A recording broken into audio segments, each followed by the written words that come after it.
So,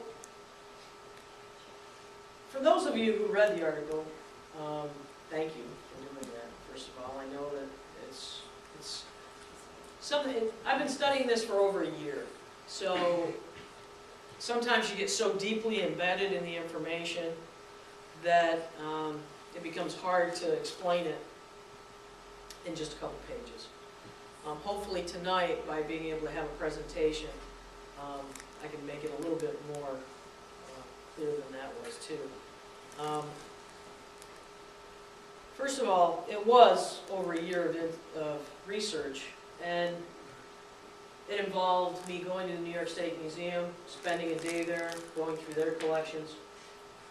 Martha Simpowski out of the Rochester Museum. Come to find out, the New York State Archaeology has actually split. The western stuff's in the Rochester Museum, and then the eastern stuff's in the New York State Museum. So to be able to cover the whole state, you have to be able to work with both museums to get a full view of everything.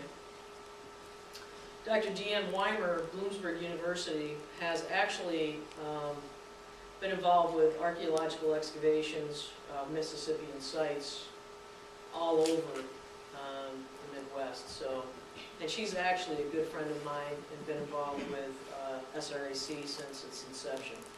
So she was definitely involved with some of the stuff.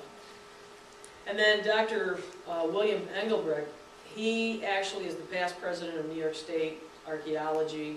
He actually was a professor at Buffalo University, and he's also an author of Iroquois, which is all about the prehistoric past of the Iroquois and the formation of some of those tribes.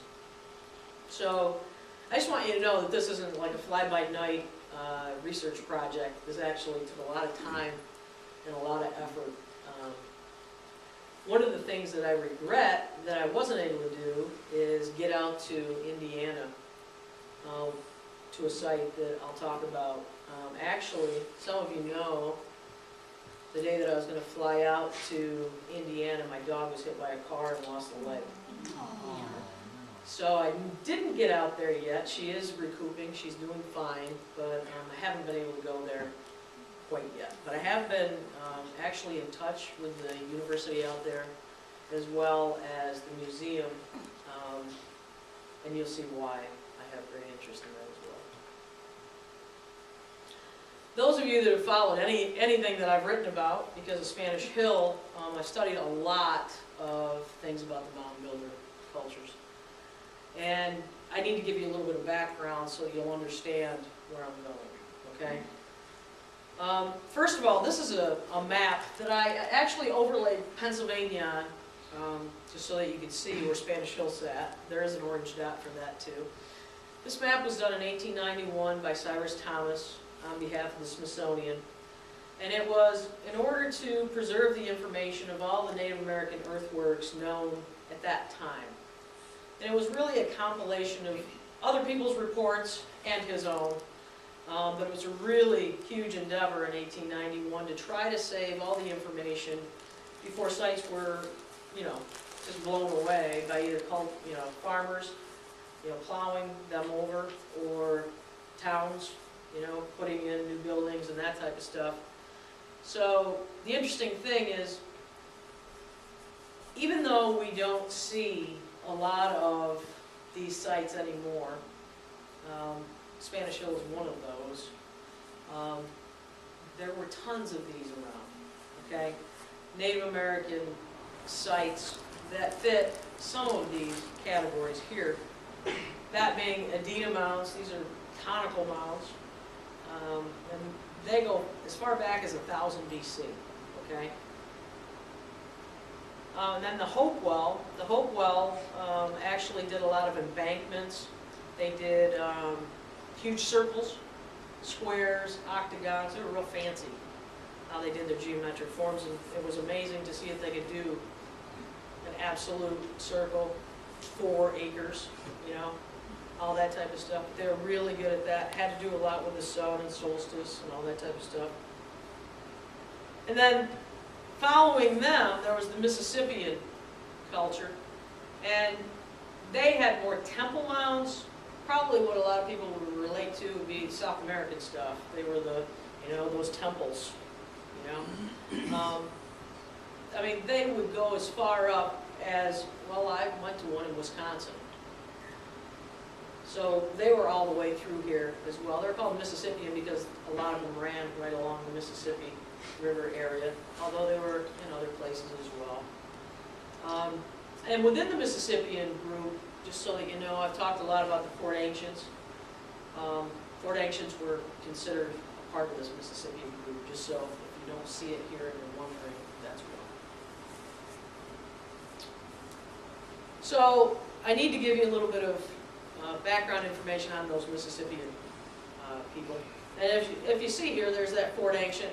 And again, Spanish Hill has a lot of things in common with the site called Fort Ancient.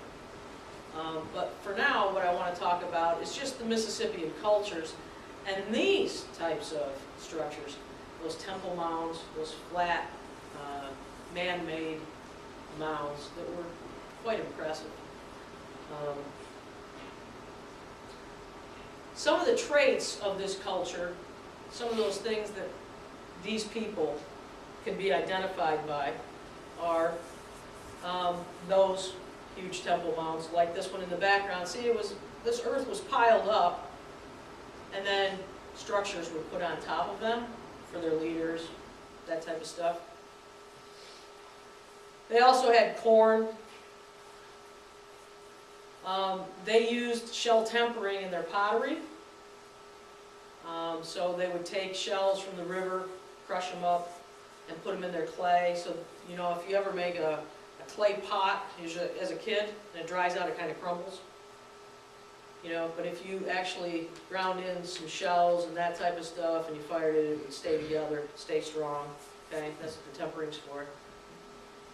They also had widespread trade networks, and so when you look out at our lithic library and you see, wow, we've had things traded all over the country. These people this is the time period when that type of stuff was going on. And that chiefdom, or that complex chiefdom level society, where it's like the feudal system of Europe almost. They had these kings that were treated like they were gods, and they had the low people on the totem pole that were their servants, you know. So they had these big temple mounds where they lived and looked down on everybody, and they basically brought in the food and took care of things. These chiefdoms really, they would have a city of these mounds, that type of stuff going on, but their reach could be as much as 100 miles around them.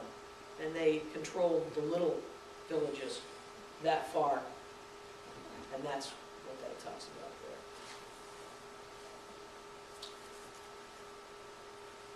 I want to stress the fact that these leaders were revered as gods. They weren't seen as, you know, and there's many cultures that do that. You know, they were godlike. And, you know, those mounds, you know, they were huge efforts, almost, you know, like the pyramids. You know, they were made in their honor. So there was this huge, huge reverence for the leaders. Something else I need to point out is that their burial practices were very different than, you know, the Native Americans around these parts. Basically, stone graves, they would actually make a casket out of stone and then cover it with stones. That was a common practice. This is an illustration of one. And notice that pot, the pottery there. That's common too, that they would break that pottery, sometimes over the skull. And this gets a little bit gross, but I just need to explain this because it'll come back into play. There's so much inequality that, you know, this is supposed to be representing one of the leaders, and you can see he has this mace in his hand, and sacrifice, human sacrifice, was common in this time with this culture. In fact, at Cahokia, which is the largest Mississippian mound complex that we know of, there was actually what they referred to as a retainer burial. And And that meant that they actually had people that were killed when the king died to be buried with him. And in Cahokia, there are 272 people buried just for him. Yeah, don't want to be alone. I don't know. Everybody's going to hang up. No, I'm just kidding. But isn't that crazy? I mean, but there's other cultures that do that. That's not uncommon. It's just, this is what they did, okay? Did it have religious significance, of course? I'm sure. And it was because he was this great spirit to them. Yeah. That, you know, he had these people that were dedicated to this. Some people believe they were slaves, that they were brought in. And they were a little bit more malnourished and just kept for that purpose. Another thing about Mississippians is their pottery. They're great potters, and it's very distinguishable. Again, I have some books up here where you can look at the stuff.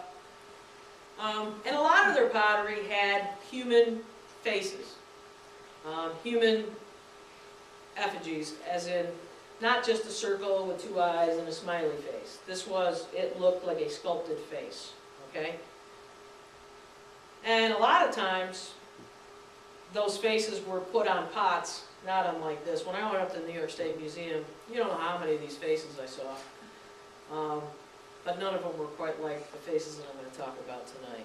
But it was common for the Mississippians to make the full sculpted face, 3D.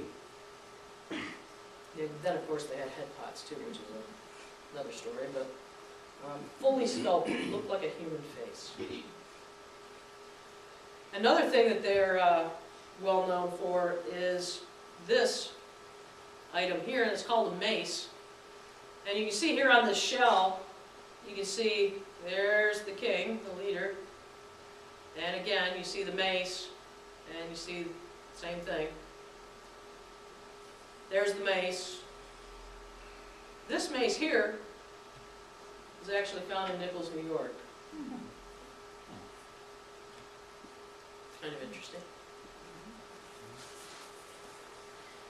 So, how do we know about the Mississippians and how they lived? Actually, DeSoto, in the mid-16th century, was chronicling them. He visited many of those villages, and some of them were violent encounters, some of them weren't. He helped actually make truces between some of these feudal warrior groups. But in his meeting them and bringing his troops through, they started to spread disease.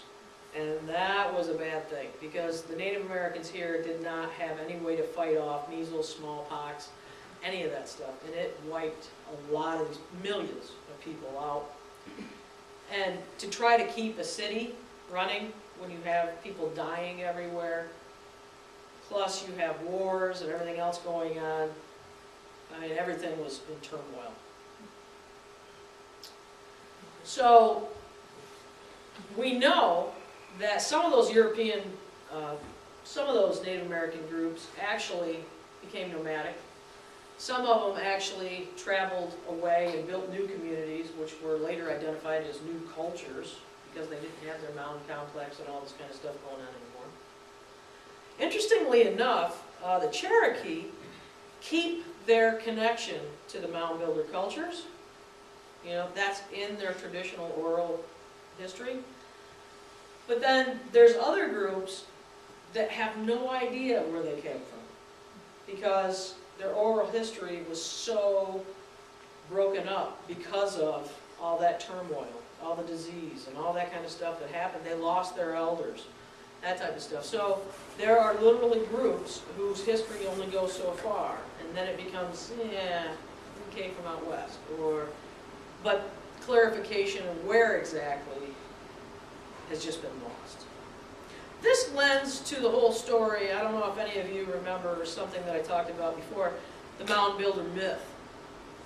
So, like in the 1800s, there were people coming through new areas, finding these mounds and saying, who built these mounds? You know, who built them? And the Native Americans, literally, that lived there would say, I don't know, it was before us. And so, I mean, there were American writers saying they were aliens that made these mounds. Or it was the Vikings. Or it was, and it goes on and on and on. And it wasn't until archaeology really became a science and real studies were done that it came back to, for people to realize it was the Native Americans that actually made those mounds.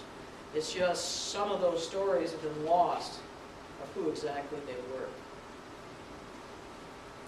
Interestingly enough, there is one group that we can actually tell this story about. And this is where I was going until that morning when my dog got hit by the car. I was going to the Angel Mounds. It's in Evansville, Indiana. And the reason why I was going there is because there was a mound complex there that actually collapsed around 1400 AD. And the interesting thing is, they know where the people went after they left. And so what this is it's a great map. This was where the Angel Mounds were, so that's that Mound City, like those pictures I was just showing you. And this was the reach they had. The blue, that's the reach they had over all the people living along that river, okay? When that collapsed, there's about 1,000 people that were dispersed. I mean, they just emptied out of that place. And by darn, if archaeologically they didn't find where they went, they just went downriver. And they made a whole bunch of little villages. And they're called the Caborn Wellborn culture. So here they were living in this huge mound city. They all, they had specialists, they had artists, they had, people that did certain things, just like a city. You can go to the store and you can get certain things that other people make for you. Then they actually went backwards and all started farming and taking care of themselves all over again. Interestingly enough, these guys fall off the historic record too. And I think it's around, 1600, somewhere in there, and nobody knows where they ended up. They're just gone. So, here I am, I'm talking about this Caborn Wellborn culture, and the earliest site that's known is a site called the Bone Bank. This is a drawing from the 1800s of that, and the reason why they called it the Bone Bank was it actually was on a riverbank that was getting washed out. And this is a cemetery, and bones were literally washing out of the bank. Okay? So, the interesting thing though is this site dates exactly it's not BC, AD, when the Angel Mounds collapsed. This one shows actually the same date. It's the one closest to all of this, and it actually has Angel Mound artifacts there, like, people left and they brought them there, but then you see, the creation of new practices as well. That's a picture that I found of as well. So in 1828, that's pretty early to have any kind of archaeological record, okay? The cool thing is that there was this French naturalist that came through, and he was an artist. So when he visited this site, he actually drew tons of images of this site and the archaeology that was found there. So the bad news is he took all of that with him to France. The good news is in 1984 someone published it all over again, so we have that information. These are drawings of pottery that he saw at the Bone Bank site.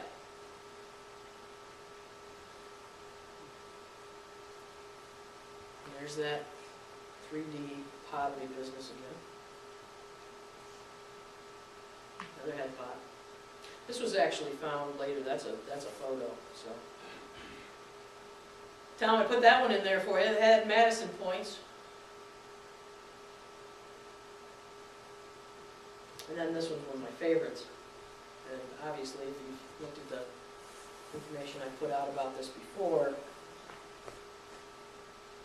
you see this guy. And, how I came across this site was Dee Weimer from Bloomsburg, who I talked about, sent me to this site. She sent me to this area on the web that Indiana University had on the site. And she didn't point me to this guy. She just pointed me to that to learn about an early Mississippian or late Mississippian site so that I could learn more about it. But as soon as I saw him, it struck me. Because I had been looking into this stuff for so long, I knew that face. And we'll come back to that. That face, you notice he's broken off at the bottom here? Chances are he was on a pot like this. And that's common. That's a real common thing for Mississippian pottery. If you've ever seen the one that it looks like a bird head off of it, there's like every kind of animal on a pot like that for Mississippians. They just did a ton of that. And notice this little hair thing or hat thing that they have. That was pretty common to see on those two. So, now I've told you about the Mississippians. I've told you about one of many, many Mississippian sites that collapsed right about the same time, 400 AD, okay? So you see all these people, 1,000 at Angel Mounds, but that's just one example. They all get out of town, okay? They all leave. But where do the leaders go? Where's this guy who was like treating everybody like peasants, sacrificing people? Probably wasn't a very nice guy. He probably wasn't beloved. And was probably the reason why they left. Where did he go? That's been something that's been puzzling me. Where would he have gone? They all went downriver, didn't they? Where did he go? I think some of them went upriver. That brings me to Athens. Now I'm going to break into the 1800s again. Louise Wells Murray, who was a hero of mine, this is what got her started. She was the founder of the Tide Point Museum in Athens. And what got her started was she had a drainage ditch dug from her house out to the river. And in doing that, the workmen came across an ancient burial ground. What she did was she called up the only historical society that she knew of at the time, which was Wilkes-Barre, and had them come up and do an excavation. I'm not going to go through that whole excavation like I did before. I've already covered that before, but I'm going to go through the points that I think are important for this conversation. First of all, the excavations, there were several excavations over many years, and they began in 1883. I believe the last one that was recorded was in 1895, okay? So that's 13 years. The thing about that site that has always been confusing and hard for people to grasp is it is, by professionals' standards, considered a proto-Susquehannock site. Susquehannocks were the people who lived here pre-Iroquoian times, okay? But nobody knows where they came from. They just kind of were people who melded with other people to form this group that they called the Susquehannocks, or they just showed up here. I mean, there's many different theories, but nobody knows how exactly that happened, okay? We do know that professionals believe that what happened in the Murray Garden, the remains found in the Murray Garden, are the beginning of these people. It is like the birthing place.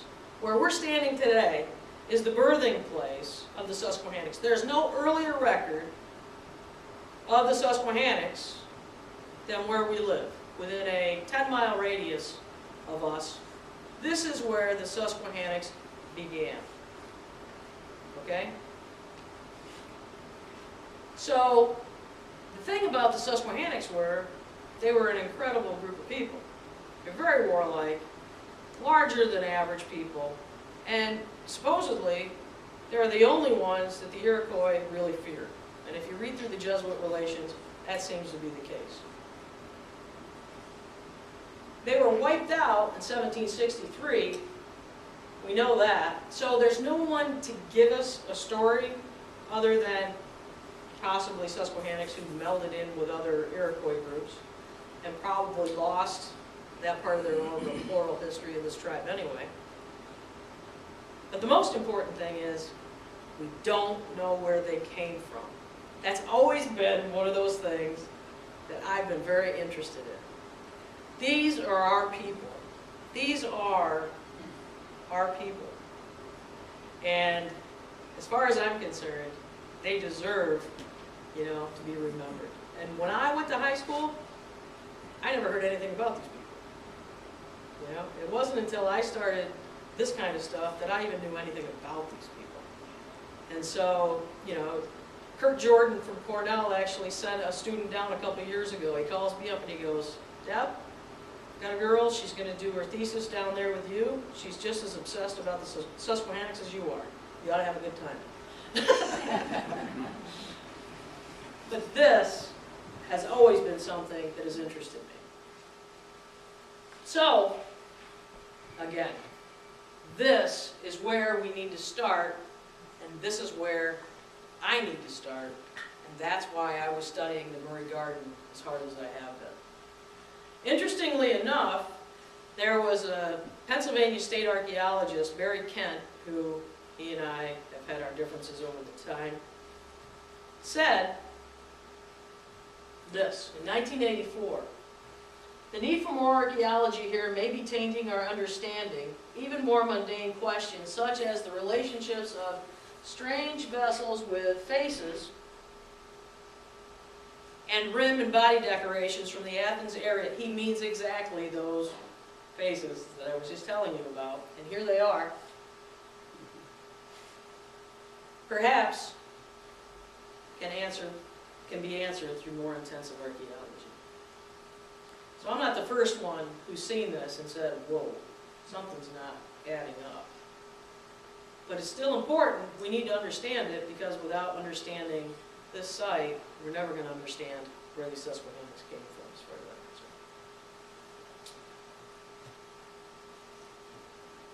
concerned. Another thing you need to know about the Murray Garden site was a great quote from Louise Wells Murray herself. She said, and she watched it all, "The graves were grouped somewhat regularly around the one in the center, which was marked with such care that it was believed to be that of a chief surrounded by the members of his clan."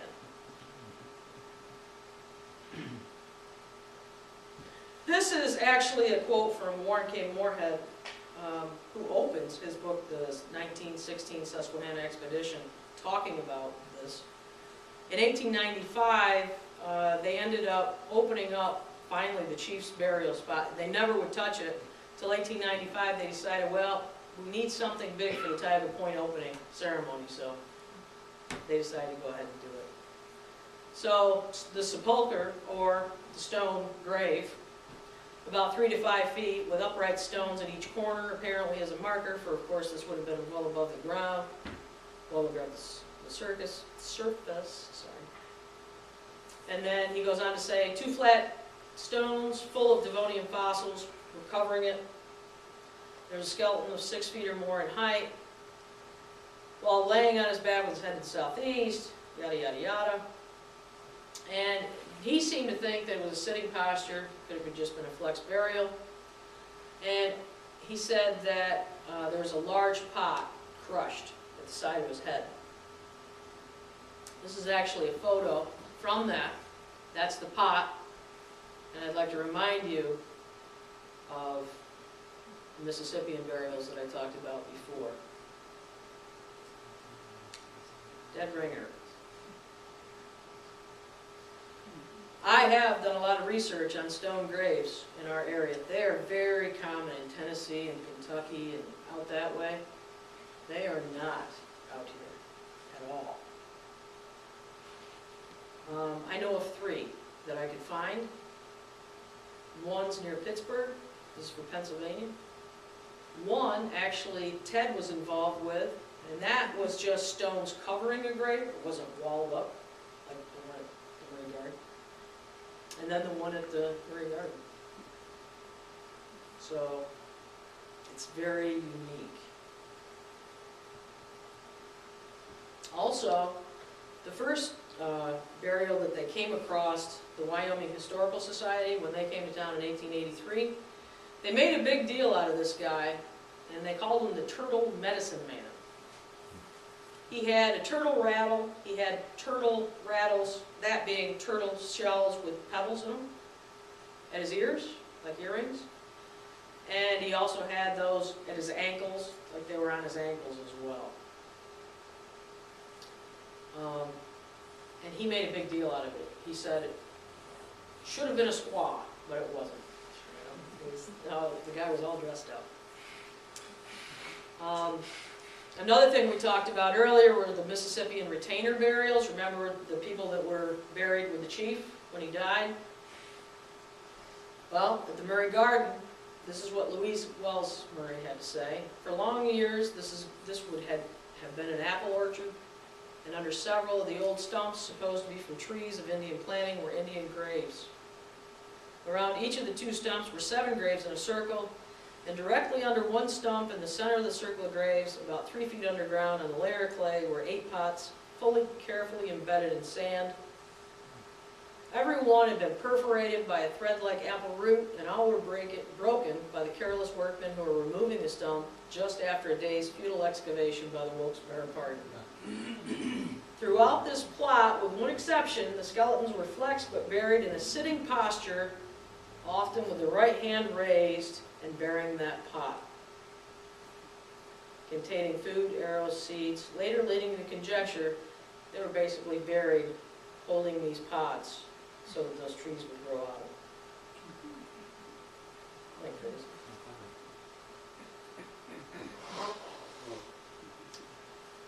So here is the Mississippian style pottery, those faces on pots. The other thing that you're going to see there is that this doesn't look like that first guy, right? That full-headed, sculpted face, right? Full head, right? Instead, these are faces that are actually placed on an Iroquoian pot. This is, if you would take this face off of here, this looks like the big pot we have in our exhibit hall, doesn't it? Right? It just has this added on it. These have never been found anywhere else. There are 3 dots in a triangle that people call a face. There has never been another full face planted on an Iroquois pot in this kind of manner, 3D, other than in Athens. And there you go. That's that second face that you'll see on all the articles and everything that I've written about it.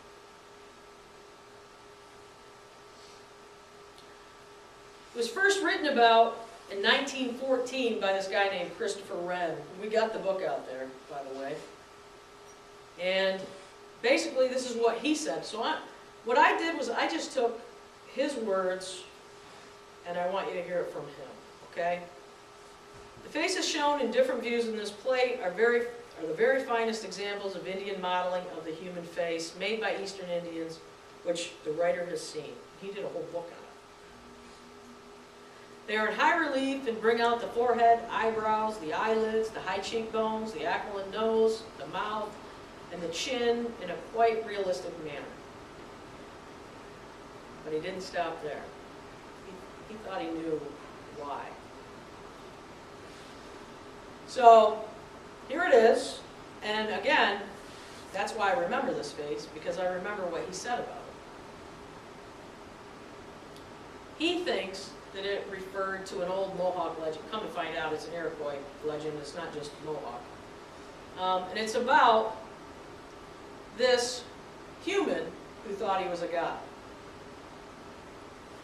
So I'm going to read it right out of his book. It's going to take me a minute, but Just hear what I have to say. Now then, it was the custom of the sapling to travel. He met the male being. And the sapling said, listen to this. He sounds like he's reading out of the Bible, which I don't think this is how the Native Americans said it. What dost thou as thou goest? He replied, saying, I come to inspect the earth, to see whether it is just as I put it forth. Sapling replied, saying, Verily, verily.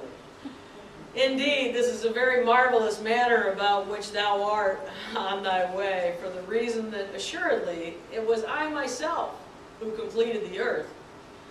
The other person answered and said, Not at all, for I myself completed the earth.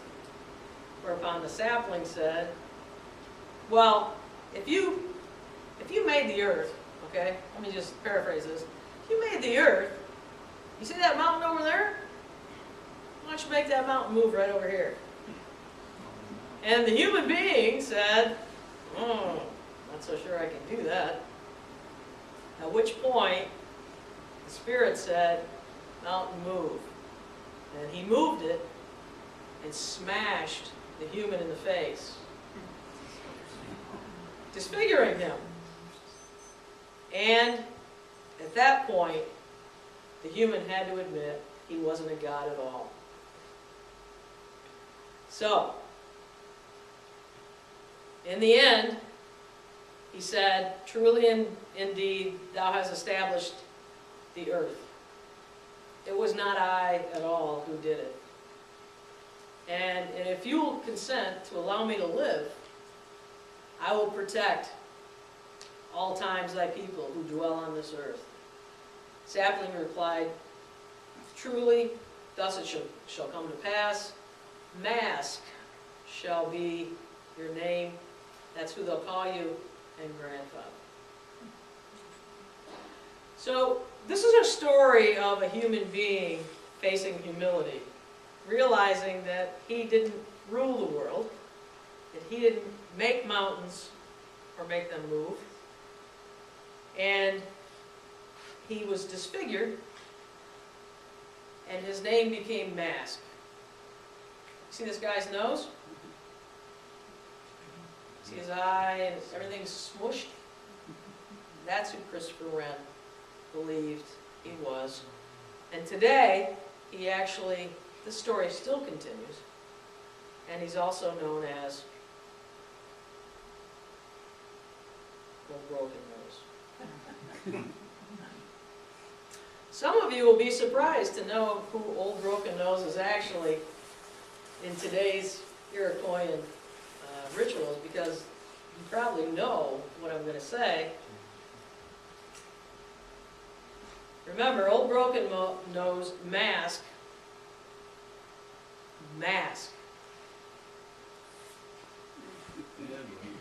False face masks are made in Old Broken Nose's image. That is the truth. That is what they're made for, and it's based on that legend. Okay? Isn't that funny? What we looked at before was a pre-Iroquoian. The Murray Garden is pre-Iroquoian times. Okay? So that's interesting that that's back there like that. It's right on the cusp of the Iroquois actually becoming known as that.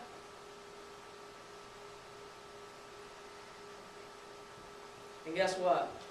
Every false face ritual includes a turtle rattle person. Isn't that interesting? So where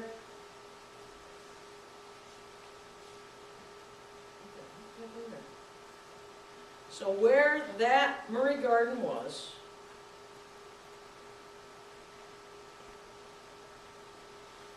this stuff was found there, and we know that turtle rattles are used in this ceremony still today.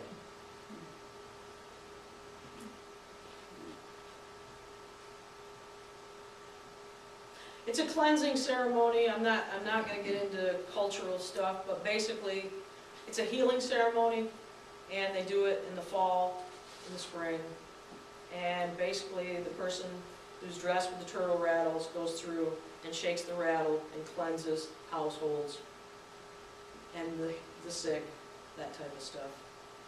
And there's also someone, or more than one, that actually wear a mask. That's Old Broken Nose. And this stuff all comes from the site that is right on the cusp of an Iroquois culture that is just forming.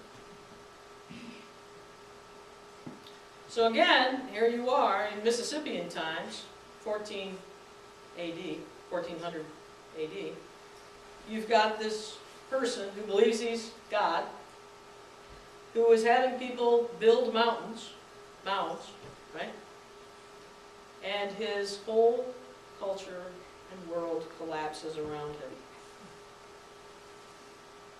I don't know, but part of me says, boy, is that legend referring to this time when this happened? I talked to the Seneca historian who speaks here, and I asked him how old the false face legend is, and all he could tell me was he didn't know where it originated, but he did know that it was one of the oldest stories that they have, and it was as old as the creation story itself.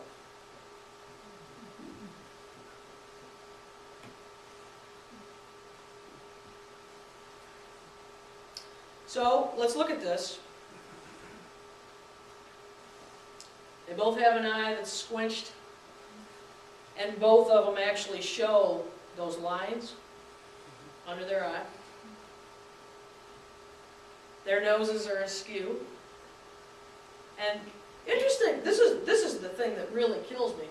They both have like little something underneath their nose, pushing it up. You see that?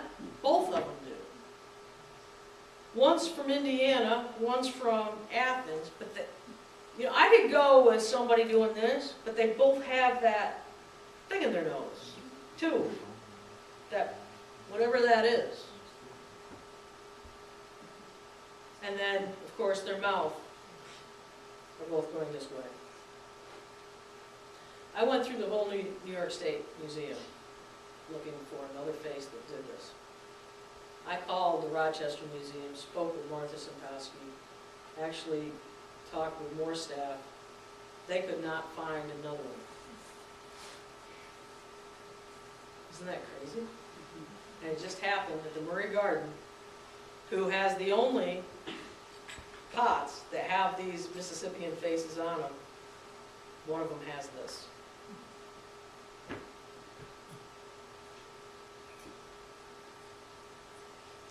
So here you go. This is pre-Iroquoian times, right? This is Mississippian times. And it's a full head. This is Proto-Susquehannock pottery. And it's that face, but now it's integrated within Iroquoian pottery.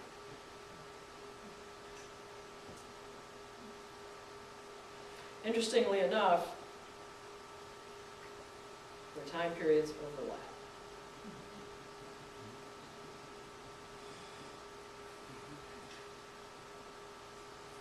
So, I guess this is the first time that I'll say it, especially in public, that when Barry Kent wrote about the Athens area, and he said the need for more archaeology here may be tainting our understanding. Even more mundane questions, such as the relationships of the strange vessels with faces and rim and body decorations from the Athens area, can perhaps be answered through more intensive archaeology. For once, Barry Kent, I agree.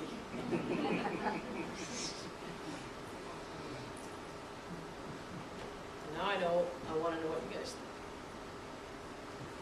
Anybody have any thoughts?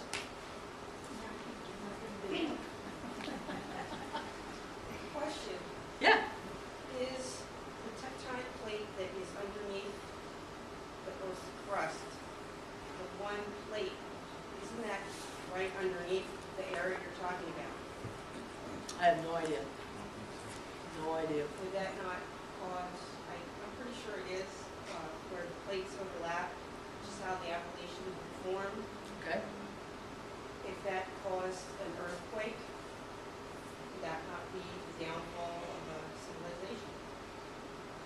Could be, but there are many around a large area, around the Mississippi, actually all the way up. Like I said, I know of a Temple Mound complex that was in Wisconsin, that ran all the way down through there. But When they talk about the, that the spirits, Great Spirit said, when we moved that mountain. That would have been there you a go. mountain, There you go. you know? Cause smack. There you go. Could be. Knocked him Could off be. his little platform, broke his nose, probably smacked him up good. Well, we have people play, Woke him up, didn't it? Yeah. I like that. I like that. we have people play God today, don't we? Yep. They had the right to back then. Well, I think that, I was talking to Susan about that, and I said, was it more of a revolution? They just said, you know what, we're not living that way anymore. Or was it more, we couldn't live that way anymore? There's different ways that it could have all come about. But we know that Cahokia, which was a huge mound complex, like, what was it, 20,000? I mean, there's a lot more people in that one. That collapsed right about the same time. Now, there were also Iroquois incursions. And the Iroquois, people don't realize, they were going that far west and wiping out villages and plundering them. In fact, there's a great quote, I think in that book right there, where one of the chiefs say to a missionary or something, he says, "Where do you send your young men who are looking to war, have war? You don't keep them around here, we send them out, And he didn't understand why the white men didn't do that, They're troublesome youth. Get them out of here, Didn't Murray say that the workmen broke or damaged all of the pots from all over the area? Now, was this significant? Were they that fragile, or were they not careful workmen at all? They actually, if I can pull this up, because I didn't put all that stuff back up again. They actually had full pots that came out of there. The pots in that section that was the apple orchard, where the people were buried like that, everybody wasn't buried like that. There's just this one section that actually had that. So, let me...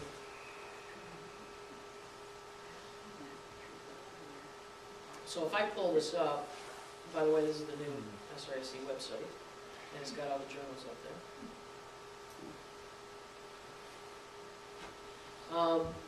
I can show you some images of other pottery that was.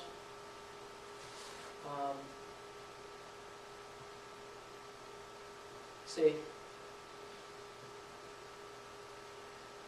that was a full pot. That's not a local looking pot. And that's that one there. Then there's this one down here. That was only like a 4-inch pot. Then this one was the original pot. That's the one that started everything. That one actually was what Millard Murray took down to Wilkes-Barre to entice them to come up and do the excavation in 1883. We call that the Murray pot. Interestingly enough, all of the pots that were excavated, sadly, were taken to Wilkes-Barre. And I actually got a hold of them and said, hey, don't you think those pots belong up here? Don't you think you could put them on long-term loan up here and let people enjoy them? And the answer was, we had a flood, and none of them are there anymore. Oh, dear. So we're lucky that we have what we have. And actually, Bill Engelbrecht, the guy who was the past president of the Pennsylvania Archaeology, he thanked me for actually publishing this stuff because, I mean, this is where you find some of the stuff that you're not going to find anymore. You're not going to find that pot. But, I was lucky to come across the person who had these. These cards actually came with every pot that came out of the Murray Garden from the Wyoming excavations, and they ended up correlating with the Bureau of Ethnological Studies, whatever those books are, the big ones that they did every year. That's what they correlate to. And I went to those books because we have them. They're in there. So we have that information. And these cards were made when most people visited. So for me, you know, what I'm trying to tell you is that the Murray Garden holds the secret to the Susquehannocks. And I know it's a long journey of getting there, but to me, it's worth taking the journey. And as soon as I saw that face, and I knew the other one was in the Murray Garden, I've tried to find that third one. Because that's what I need. I need that third one. And I need to see where that lines up. But I haven't been able to find it yet. When I go to Indiana, I hope to find it. But right now, that's what I've got. And I think it's worth sharing because I want people to know what we're doing here at SRAC is not like a regular museum anymore. I mean, what we're doing is we are trying to promote more research. We're trying to keep people interested in our archaeology. We're trying to preserve every one of those collections we can get our hands on. Why? For more research. You know, if we can keep the provenance, we can actually use that. And a lot of our stuff does have provenance. We have 2 Cornell students coming down. Going to be working with us, and we've had them before. We are trying to promote learning more about this area's prehistory because the truth of the matter is it's not understood yet. And we think it deserves to be. And that's what we're trying to do. And that's what this presentation is about. So I thank you. Thank you.